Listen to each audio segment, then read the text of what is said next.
Doc Sands, brought to you by the makers of Bullet Time Slow Motion from the Matrix trilogy. Under the gun, he will raise. 64,000. Vanessa with ace-king under the gun +1. Now, even though we're in early position, we have position on Doc. She just calls. I like the just call from early. We both have huge chip stacks, so there's no reason to go to war. We're six-handed. We're 3 off the money in this super high roller event, and Doc Sands opens under the gun. Vanessa decides to just flat with ace-king off. What do you think? I think it actually is pretty great. Doc Sands being the chip leader of the entire tournament. Selbst still has about 70 big blinds, so she has a lot of chips. She doesn't want to get 70 big blinds in, 2 from the bubble in a 100K tournament right here with ace-king, because she's usually going to be way behind and sometimes flipping, which is not great either. Also, just calling adds a lot of deception to her hand. It's pretty great. And as you mentioned on the podcast, Jonathan, sometimes somebody behind her is going to squeeze, and that's a good spot for her as well. Yeah, it sets up some nice stuff. Antonio's in the big blind. He's going to squeeze once in a while at least with a hand that cannot stand her re-raise. I assume she's going to play this, by the way, to re-raise if someone squeezes. If it's not Sands. See, that's another reason that she doesn't 3-bet, I think, because if Sands 4-bets, it puts Selbst in a pretty tough decision spot. Oh yeah, sure. If Sam 4-bets, I think she probably just folds. Which is crazy to 3-bet fold ace-king. So you don't want to do that. Right. But if someone else, so if Sands raises, she flats, someone like Antonio squeezes, who she knows is capable of re-raising without a big hand here just to pick up all the chips. That's what squeezing is. And then Sands folds. Now she can put in a big 4-bet. Yeah, because Antonio's range would be much wider than Sands' 4-betting range there. The blinds are folded, so it's heads up to the flop. And it's a clubby flop, king high. Top pair in the nut flush draw. Where are we going? Nowhere. We're going nowhere. We're happy to play for all of the chips. Doc Sands continues for 88,000. I like a call here even more than before the flop. We have a very strong hand, but there aren't many that can call a raise that we're ahead of. Now, you guys out there might think that it's crazy for Selbst not to raise here. She's got top pair, top kicker, and the nut flush draw. I mean, a lot of people would raise here. I might raise here. I often would raise here. But we have to consider the depth of the stack and the stage of the tournament that we're in here. Now, if she's getting it in, Sands is going to have better than ace-king, and Selbst is going to be usually drawing to just the flush and sometimes also the ace. Right, but yeah, that's right. I mean, if Doc is getting it in, he's going to have jacks a lot here, I think. Yeah, like a set of jacks. Yeah. So she's keeping the pot smaller because she doesn't want to bust in this hand, obviously, because she started the hand with so many chips. Right. She's probably second. She's certainly second in chips at her table. She might be second in chips in the whole tournament to Doc.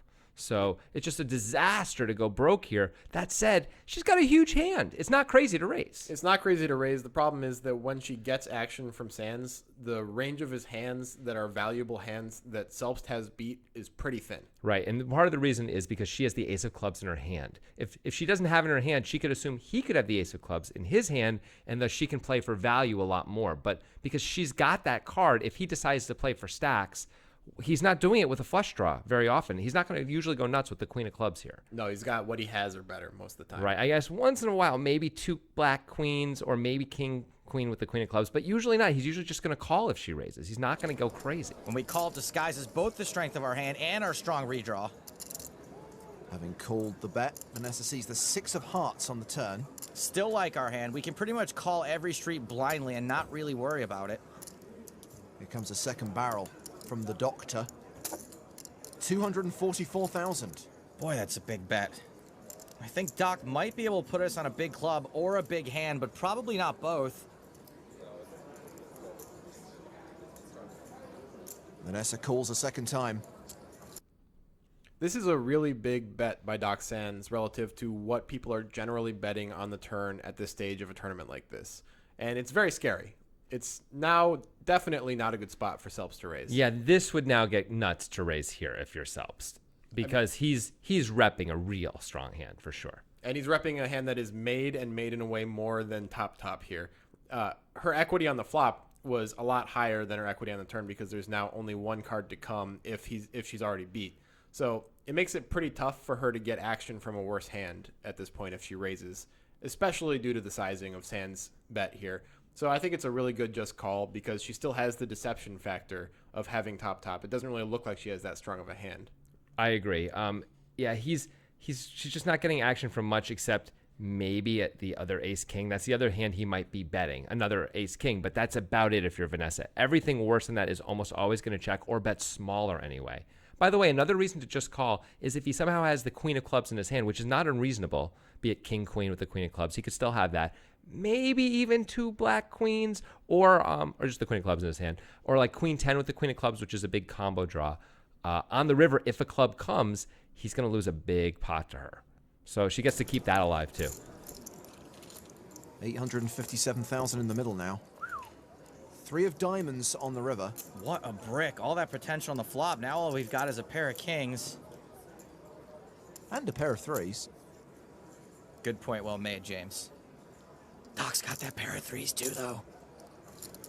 He bets 547,000 on the river. That is a chunky bet. Boy, I really don't like this. Doc could be betting a worse hand for value, but it's pretty unlikely, which means all we've got is a bluff catcher.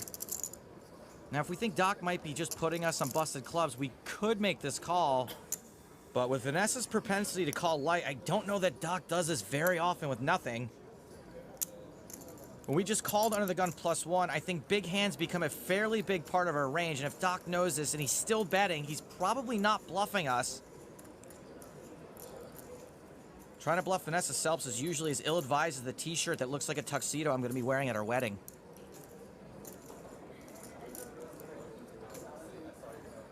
She folds. Let's see it. King Jack. 4 stars. I'd see it again and again. That was one hell of a fold. That is an incredible fold. When you really game it out, it makes a lot of sense. The thing is that Selbst did it on the spot in a huge financial situation here.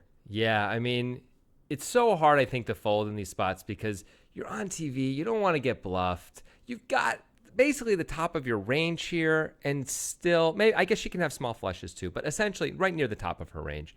And still, she figures it out. She figures that she just has to be beat almost always. Right, with the way this board ran out, what Sands ends up having with his king jack for a 2-pair is the bottom of his value range because he bet big on the turn and he bet big on the river. He's probably not going to be doing this with even ace king, which he's chopping with. Right. He might bet small or he might check. We actually think when we went into this in our podcast, we decided he's often going to check one pair of hands to let Vanessa sort of blast off with a club draw that missed, which would seem like a reasonable strategy against Vanessa. But no, he's betting and he's betting big.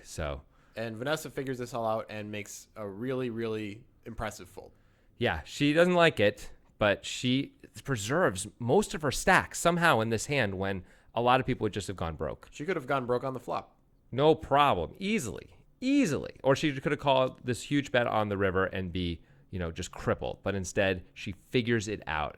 And I think this is one of the reasons why she knows she can figure this kind of stuff out. It makes calling pre-flop and calling on the flop better because she has the ability to figure out where she is later on in the hand.